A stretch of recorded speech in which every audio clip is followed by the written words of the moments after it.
Performance করুন, তারপরও champions trophy থেকে বাংলাদেশের আয় কোটি টাকারও বেশি। শেষ আসর থেকে 53% বেড়েছে এবারের পুরস্কারের অর্থ। শিরোপাজয়ী দুই দল পাবে $2.24 মিলিয়ন। বাকি দলগুলোর পাশাপাশি বাংলাদেশ ঠিক কত টাকা আয় করলো তাই দেখব হাসান মেহেদী রিপোর্টে।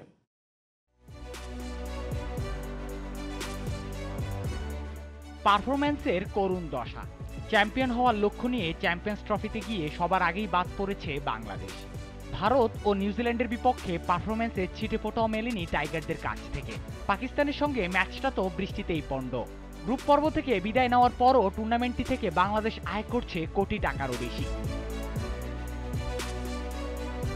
চ্যাম্পিয়ন্স ট্রফি থেকে লাল সবুজরা পেতে যাচ্ছে অংশগ্রহণ ফি।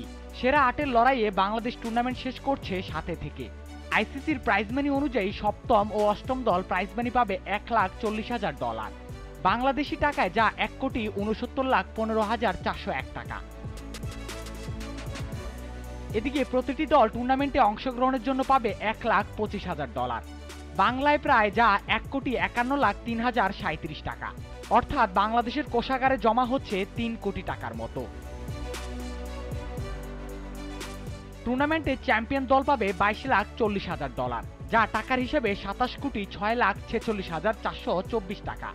আর ফাইনালে হেরে যাওয়া দল পাবে চ্যাম্পিয়ন্স দলের অর্ধেক পরিমাণ অর্থ, সংখ্যাটা $11,20,000।